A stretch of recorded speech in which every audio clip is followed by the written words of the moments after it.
दाती door थी, गर्दन cut गई। एक लम्हे के लिए खड़ा हुआ, जानने की कोशिश की कि आखिर हुआ क्या है। मोटरसाइकिल सड़क पर था, सफ़ेद कपड़े सुर्ख हो रहे थे, खूबरू खून में नहा चुका था। शरियाने किसी बड़े बोर्ड वाले पाइप की मानिंद सैकड़ों मिलीलीटर खून मिनटों में जिस्म से बाहर निकल रही थी। एक गाड़ी करीब से गुजरी। शायद किसी ने रुकने का कहा। कौन रुकता है? खून बहना था, सो बह गया। जाने वाला चला गया। सफ़ेद चादर से चेहरा ढांपा। वो चादर भी रंगीन हो गई। रंग तो जिंदगी हुआ करते थे, रंग मौत भी होते हैं। गलती से फैसलाबाद के नौजवान की दाती तार से मौत की वीडियो देखकर बैठा हूँ, और एक कुर्ब है जो बढ़ रहा है। दुख उसके जाने से ज़्यादा पीछे रहने वाले उसके वालिदैन का है। अगर वो हयात हुए तो ये ज़िंदगी मौत से ज़्यादा तकलीफदा होगी।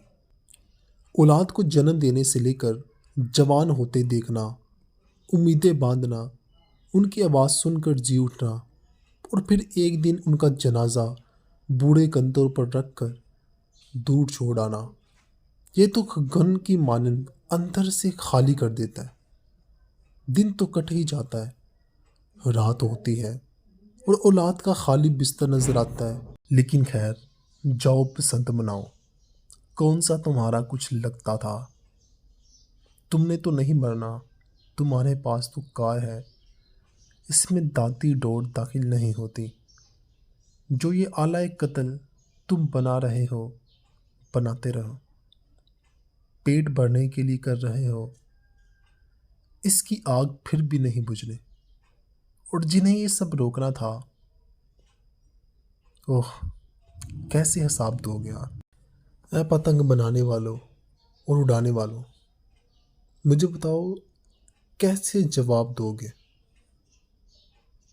जब तुमसे पूछा जाएगा तुमने किसी नाजान को कत्ल कर दिया? कैसे जवाब दोगे? बोलोगे कि मैंने नहीं किया?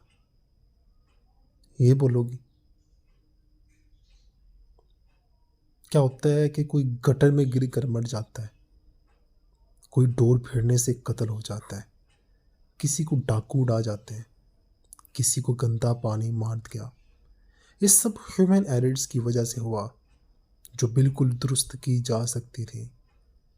लेकिन आज 75 साल के बाद भी अखबार की जो सुर्खियां हैं, उसमें वही कुछ है। नोट्स ले लिया, थानेदार मुअत्तल हो चुका, कोताही बर्दाश्त नहीं की जाएगी, आने हाथों से निपटा जाएगा। ऑपरेशन शुरू, हेलीकॉप्टर से निगरानी, ब्ला ब्ला ब्ला।